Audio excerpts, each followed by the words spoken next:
तो आज हम जानेंगे फंडामेंटल यूनिट यानी मूल मात्रक। मूल मात्रक के पहले हम समझेंगे मूल राशि। मूल राशि होती क्या है? तो ऐसी राशि या जिनके मापन हेतु किसी अन्य भौतिक राशियों की सहायता न ली जाए, या फिर ऐसे भी हम बोल सकते हैं कि ये भौतिक राशि या किसी अन्य भौतिक राशियों के ऊपर निर्भर नहीं होती है। वह कि कौन राशि होती है? मूल राशि होती है। तो एक बार और हम रिवीजन करेंगे।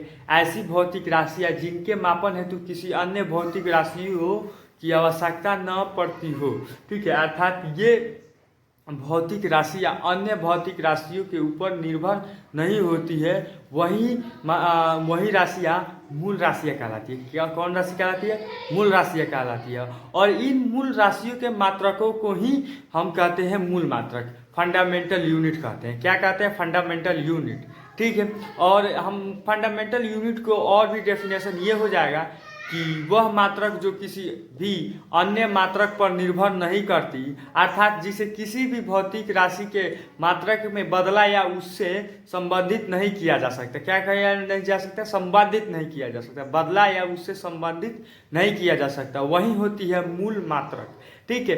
तो जैसे कि हम जानते हैं कि नवीन भौतिकी में 7 मूल राशियां मान्य की गई है, जिसमें होती है पहली लंबाई, दूसरी होती है द्रव्यमान, तीसरी होती है समय, चौथी होती है आपका तापमान, पांचवी होती है विद्युत धारा, छठी होती है आपकी ज्योति तीव्रता, और सातवीं होती है आपकी क्या? पदार्थ की मात्रा।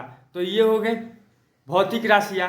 नवीन भौतिकी में 7 मूल राशियाँ जो जिनकी मान्य दी गई है वो ये हो गए। और इनके जो क्या होते हैं, इनकी मात्रक यानी जो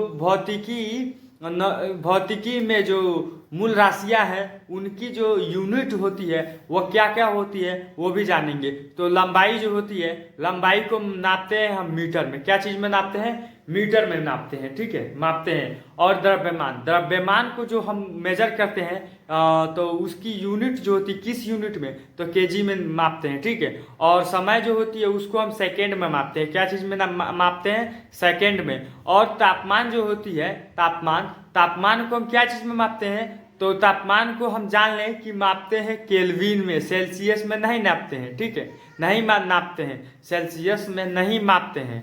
मापते हैं किस में? तो मापते हैं हम केल्विन में। और रह गई बात समय की, तो समय को मापा जाता है सेकंड में। और विद्युत धारा को एम्पियर में मापते हैं। और क्या होती है? ज्योति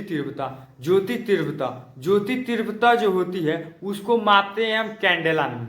क्या चीज़ से मापते हैं? कैंडेला में। और जो होती है विद्युत धारा यानी इलेक्ट्रिक करंट को हम मापते हैं एम्पियर में। क्या चीज़ में मापते हैं? एम्पियर में। और पदार्थ की मात्रा जो होती है उसको किस यूनिट में मापते हैं? तो हम जान लें कि उसको मापते हैं मोल में। क्या चीज़ में मापते हैं? मोल में।